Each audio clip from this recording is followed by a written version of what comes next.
Hi guys. आज हम एक इम्पॉर्टेंट टॉपिक करेंगे, कैपिटल बजटिंग। कैपिटल बजटिंग का मतलब होता है लॉन्ग टर्म इन्वेस्टमेंट डिसीजन लेना।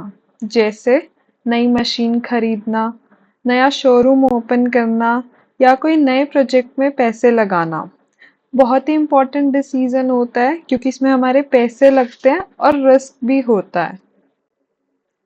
तो दो तरह की कैपिटल बजटिंग टेक्निक्स हो गई, non discounting techniques and discounting techniques. आज हम नॉन डिस्काउंटिंग टेक्निक से स्टार्ट करने वाले हैं, जिसमें पहली है एवरेज रेट ऑफ रिटर्न। इससे हमें पता चलता है कि हर साल कितना परसेंट ऑफ प्रॉफिट होगा इन्वेस्टमेंट पे। फॉर एग्जाम्पल, हमारी इन्वेस्टमेंट है 50,000 की और हमें फर्स्ट ईयर में 75,000 का प्रॉफिट हो रहा है, सेकंड में 50,000 का और थर्ड ईयर में 1,30,000 का।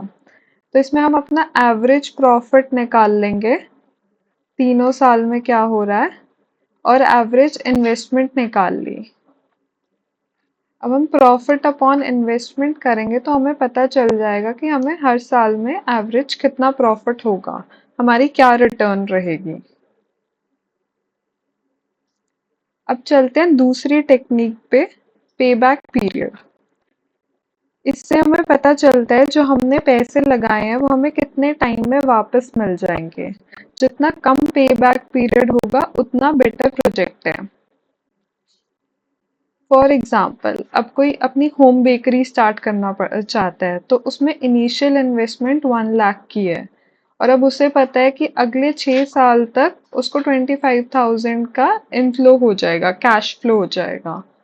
तो वो ये कंप्यूट कर सकता है कि उसकी जो इन्वेस्टमेंट है वो 4 साल में रिकवर हो जाएगी।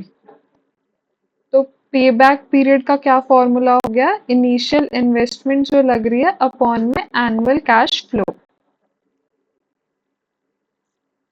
अगर हमारे कैश फ्लोज अनइक्वल होते हैं, सपोज हमारा इनिशियल इन्वेस्टमेंट 1 लाख की है और इन द कमिंग 5 years हमें ये इनफ्लो होने वाला है, तो हम कैसे कंप्यूट करेंगे पे बैक पीरियड।